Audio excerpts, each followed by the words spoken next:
সাপ্তাহিক ছুটির দিনে রাজধানীর বাইরের কাঁচা বাজারগুলোতে বেড়েছে শাকসবজির দাম, সঙ্গে বেড়েছে মাছ মাংসেরও দাম।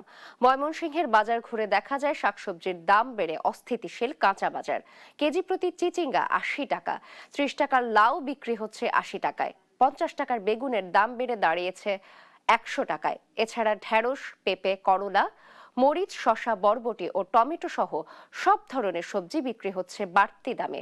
এদিকে বরগুনায় তেল সংকটের কারণে সরবরাহ কম থাকায় বেড়েছে মাছের দাম। আকার ও প্রকার ভেদে কেজি প্রতি মাছের দাম বেড়েছে ১০০ টাকা থেকে ২০০ টাকা। রুই কাতলা সাইজ অনুযায়ী ৪০০ থেকে ৫০০ টাকায়, পাবদা ৪০০ থেকে ৪৫০ টাকায়, কই ৪০০ থেকে ৬০০ টাকায় বিক্রি হচ্ছে। তবে সবচেয়ে বেশি দাম বেড়েছে ইলিশের। বর্তমানে কেজি ওজনের ইলিশ মাছ ৫০০ টাকা বেড়ে বিক্রি হচ্ছে ৩০০০ টাকায়। লাউ ১০০ টাকা যাচ্ছে, তারপরে শসা কিনলাম, শসা ৫০ টাকা কেজি। এগুলো সবজির মূল্য একটু মোটামুটি বেশি আর কি। সিম ৮০ টাকা কেজি, লাউ আসিম ৩০ হয়ে গেছে ৮০, ১০০। পরে বেগুন আসিম ৬০, ৫০ হয়ে গেছে ১০০ টাকা, ৮০ টাকা কেজি, ১২০ টাকা কেজি।